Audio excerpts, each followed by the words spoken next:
சூரா ஜுமர் 39வது அத்தியாயம். இந்த வார்த்தையை உங்க வாழ்நாள்ல மறந்துடாதீங்க. அல்லாஹ் நபிக்கு எப்படி எச்சரிக்கை செய்றான்னு பாருங்க. வலக்கத் ஊஹிய இலைக்க வ இலல்லதீன மின் கப்லிக். நபியே, உமக்கும் நாம் சொல்கிறோம், உமக்கு முன்னால் வந்த எல்லா நபிக்கும் சொல்லி இருக்கிறோம். இதை ஆதம் நபிட்ட சொல்லிட்டேன், நூஹ் நபிட்ட சொல்லியாச்சு, லூத் நபிட்ட சொல்லியாச்சு, இப்ராஹிம், இஸ்மாயில், இசாக், யாக்கூப், அய்யூப், யூசுப், யூனுஸ், ஜக்கரியா, யஹ்யா எல்லாருக்கும் சொல்லியாச்சு. கடைசி உங்களுக்கு சொல்லணும்லப்பா, சொல்லிடுறேங்கிறான். என்னவா? லயின் அஷ்ரக்த, நபியே நீங்கள் ஷிர்க் வைத்தால், இணை வைத்தால், ல யஹ்பத்துன்ன அமலுக்க, உங்கள் அமல்கள் அழிந்து விடும். கால் வீங்க தொழுதிங்களா?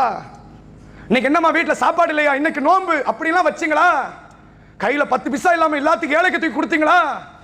அல்லாஹ் அல்லாஹ் என்று சொல்லி கண் விழித்து அல்லாஹ்வுக்காக போர்க்களத்தில் நின்றீர்களா? சொந்த நாட்டை விட்டு ஓடி வந்தீர்களா? இறைவனுக்காக இத்தனை பெரும் அமல்களை அழித்து மண்ணாக்கிடுவேங்கிறான் அல்லாஹ் நபியை பார்த்து. ஷிர்க்குடைய கூலி அதுதான்.